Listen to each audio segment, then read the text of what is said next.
October 13th. The great detective was back today.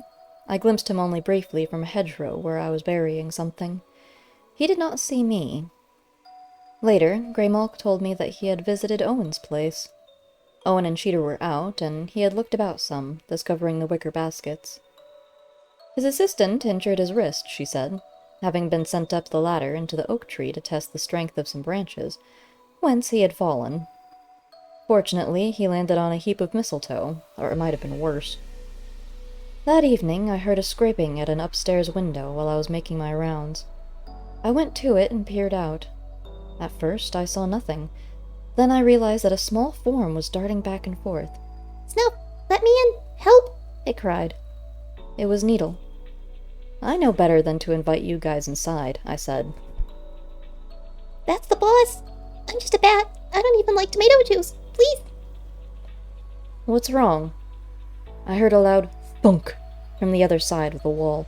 "It's the vicar!" he cried. "He's wigged out. Let me in!" I undid the latch with my paw and pushed.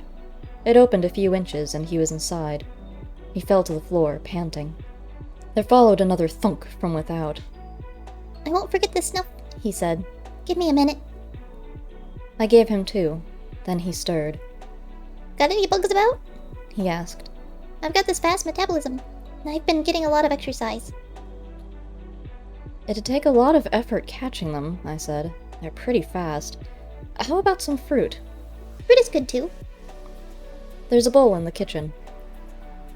He was too tired to fly it, though, and I was afraid he was too fragile to pick up in my mouth, so I let him cling to my fur. As I walked downstairs, he repeated, "Wigged out. Wigged out." "Tell me about it," I said, as he feasted on a plum and 2 grapes. "Vicar Roberts has become convinced there's something unnatural in the neighborhood," he said. "How strange. What might have led him to that belief?"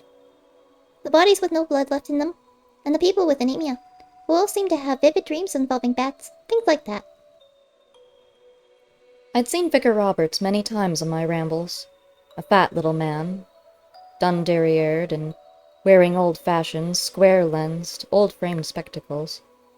I've been told that he often grew very red of complexion at the high points of sermons, splattering little droplets of spittle about, and that he was sometimes given to fits of twitchings, followed by unconsciousness and strange transports. "It is understandable in someone of an hysterical personality type," I said. "I suppose so. At any rate, he recently took to running about the parish by night, armed with a crossbow and a quiver of bolts. Flying stakes, he called them." "I hear your door. I'll bet that's him. Hide me!" "No need," I said. The master would not let an obvious madman armed with a dangerous weapon come in and search the house. This is a place of peace and refinement. The door was opened, and I heard them speak quietly. Then the vicar's voice was raised. Jack, being a gentleman, responded in his usual soft, courteous tone. The vicar began to shout about creatures of the night, and unholy practices, and living blasphemies, and things like that. "You gave it sanctuary," I heard him cry. "I'm coming after it." "You are not," Jack responded. "I've a moral warrant, and I bloody well am," said the vicar.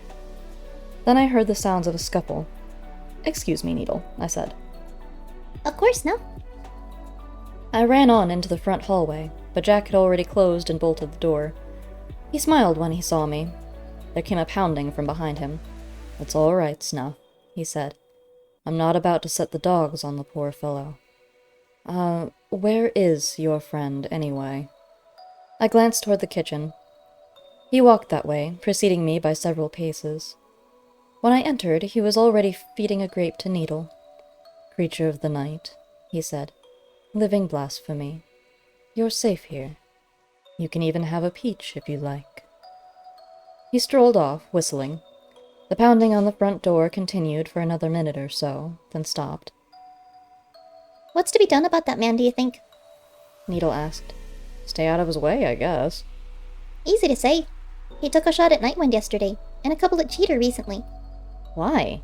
They're not into sanguinary stuff." "No, But he also claims to have had a vision concerning a society of wretched individuals, and their familiars preparing for some big psychic event which will place them at odds with each other and threaten the safety of humanity.